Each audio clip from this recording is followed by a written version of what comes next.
Sir మేము బతకలేము, మా భూములు మా ఏంటంటే మేము ఎట్లా బతకాలి, ఏం చేయాలి అని అంటే, మీకు డబ్బులు కట్టిస్తారు అబ్బా, మీకు డబ్బులు కట్టిస్తారు, వేరే దిక్కు ఊరు కట్టిస్తారు, అది కట్టిస్తారు అని చెప్పిండ్రు. చెప్పినాక కాదు, మా భూములు మా బోర్లు మా బావిలు అన్ని పోయినాక మాకు ఏడ భూములు దొరకాలి, ఏడ ఉంటాము, ఊరు పోయినాక ఊరుకు కూడా అవుతాడు, దేశానికి కూడా అవుతాడని మేము ప్రాదేవపడ్డి ఎంత ఆడుకున్నా ఎంత చేసినా కానీ దొంగతనంగా ఉండబోయి 10-20 మంది పెట్టారు. 10-20 మంది పెట్టినాక సందు పోయింది ఊరు.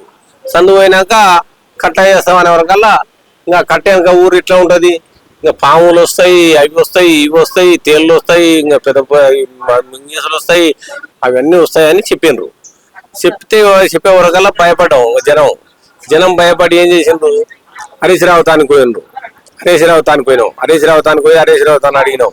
హరీష్ రావు తాను అడిగినాక మళ్ళా ఊరు ఎట్లా సారు, మళ్ళీ ఊరు చుట్టూ కట్ట కడితే మళ్ళీ ఊరు ఎట్లా ఉంటది అని అంటే, హరీష్ రావు చూసి ఊరు కూడా తీసుకుంటాం అని అన్నాడు.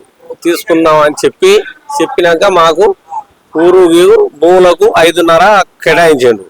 5.5 కేటాయించి 5.5 పక్కన మళ్ళా ఏంది కొంతమందికి 3.5 వేసిండు, కొంతమందికి 4.5 వేసిండు, కొంతమందికి 5.5 వేసిండు. వేసిన తర్వాత భూములు అన్ని పోయిన తర్వాత ఇరిచిపెట్టినాక మంచిలకు ఏం వేసిండు, ఒక ఫ్యామిలీకి 12,50,000 వేసిండు. ఒక ఫ్యామిలీకి వేసిండు. ఇల్లు కట్టుకోనికి ఒక ఇల్లు ఉంది కదా, ఇల్లుకు 12,50,000 వేసిండు. వేస్తే ఆ పైసలు తీసుకొచ్చి ఏం చేసినాం మేము, ఈ భూమి పైసలు ఆ పైసలు ఈ పైసలు ఇచ్చి ఈయన దాంట్లో సాయిబాబు దాంట్లో పెట్టినాం. ఇప్పుడు నీ అసలు దానికి ఎన్ని చుట్టాలు పక్కాలు ఆ ఊరు పోయిందంటే రూపాయలు మస్తున్నాడు అని ఆ ఊరు వస్తాడు, ఈ ఊరు వస్తున్నాడు, అందరు వస్తున్నారు. ఫైనాన్స్ ఆఫీసరే నార్గల్లా, నాగపూరోడి, ఆయన నాగపూరే సొంతం. అయితే నాగపూర్ వాళ్ళకు అది పరిచయం ఉన్నది. పరిచయం ఉంటే ఆ పరిచయం తోటి నీవు నాకు చెప్పినావు, నేను నీకు చెప్పినా అలా చుట్టాలు బంధువులు ఎక్కడెక్కడ ఉండరో చాలా దౌన పోయింది, అది పాకపోయింది. ఇప్పుడు ఆ ఊరికి అల్లుడు అయ్యిండు, ఆ ఊరు బిడ్డలు ఇచ్చిండ్రు, అట్లా పెరిగిపోయింది అన్నట్టు. ఓరికి పెంచుకపోవడం వల్ల అది రివర్స్ అయ్యి పెద్దగా అదయ్యి ఇంకా రూపాయలు ఒకసారి ఈయన ఏంది డిమాండ్ చేసిండు సాయిబాబు, నా తాన పైసలు పెడితే 1 నెల ముందు చెప్పాలి, మిత్తి 6 నెలలకు ఒకసారి వచ్చి మిత్తి తీసుకుపోవాలి, 1 నెల మింస చెప్పాలి. నెల మింస చెప్పితే మీ అమౌంట్ అవతల 2 నెలలు పెట్టుకో, కొనుక్కునేది ఇల్లు కానీ ప్లాట్ కానీ ఒక భూమి కానీ తీసుకుంటే 2 నెలలు పెట్టుకో, నేను 1 నెల మించ చెప్పండి నాకు, నేను నెల వరకు నీ అమౌంట్ నీకు ఇస్తా అని చెప్పి కాగితాలు ఒకటి ఇప్పుడు సూచన పేపర్లు రాసిచ్చినాక జనం గుడి జనం అందరం ఇంకా ఒకసారి ఇస్తాడు. ఆయనకు 1 లక్ష ఇస్తే, ఆయనకు 2 లక్షలు ఇస్తే, ఆయనకు 3 లక్షలు ఇస్తే తీసుకున్న నాడు ఆయన ఒకనాడు ఇయ్యడు, మనకు రాదు. ఇట్లా అని ఇట్లా నమ్మి పెట్టిండ్రు. ముసలోళ్ళు ఏం చేసిండ్రు, చదగాని ముసలోళ్ళు 2 లక్షలు 3 లక్షలు తీసుకున్నారు. కొడుకులు గంజిపోయారని 2 లక్షలు 3 లక్షలు తీసుకున్నారు. ఆ ముసలోళ్ళు కూడా అలా పెట్టుకున్నారు.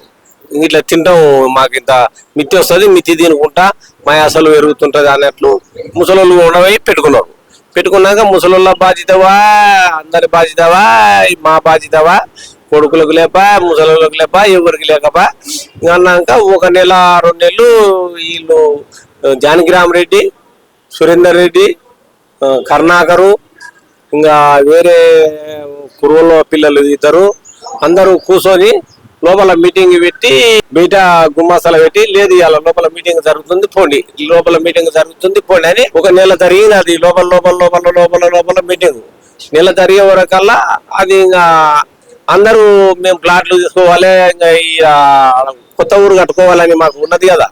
ఆ ఊరు కొరకు పైసలు అడగడం పెట్టాము, మేము ఇల్లు కట్టుకోవాలి అని సారు, మేము పిల్ల పెళ్లి చేసుకోవాలి అని సార్ అని ఇంకా అడిగినాము.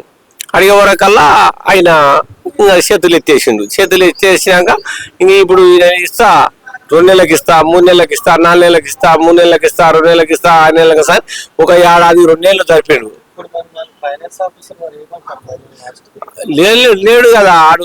అయినాక అట్లా అయినది అట్లా చెప్పినాక తిరుక్కుంటా బాట పడ్డది.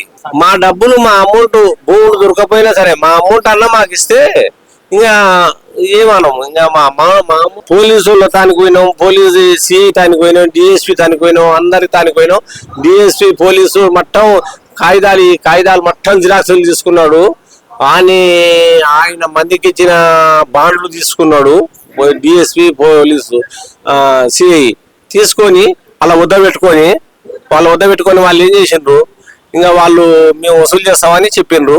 వసూలు చేస్తాం, మీకు నెల వరకు మీకు అన్ని క్లియర్ చేసి ఆయన భూములు ఎక్కడ ఉన్నాయి, వాని ఆస్తులు ఎక్కడ ఉన్నాయి అన్ని చేస్తాం అని చెప్పిండ్రు.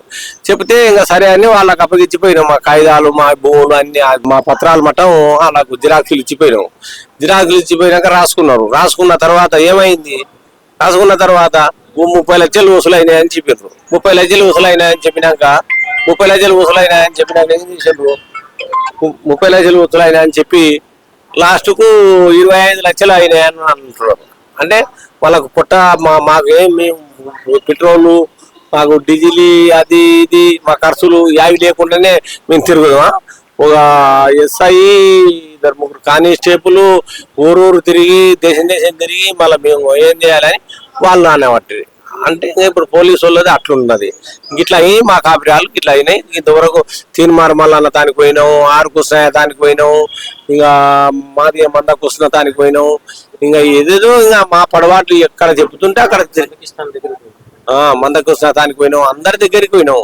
పోతే వస్తామన్నారు, ఇంకా మందకృష్ణ రాలేదు, ఇంకా ఈయన ఆరుకృష్ణ రాలేదు. ఒక ఈయన మళ్ళీ తీన్మార్మల్ ఒకడు వచ్చిండు మొన్న 10-20 రోజుల కింద వచ్చి ఆయన ఒకడు మాట్లాడిండు. అంతే మాట్లాడి నేను ఇప్పిస్తా చేస్తా అని గట్టిగా మాట్లాడి ఇంట్లోనే ఇంకా మాట్లాడి ఆయన ఏమంటారు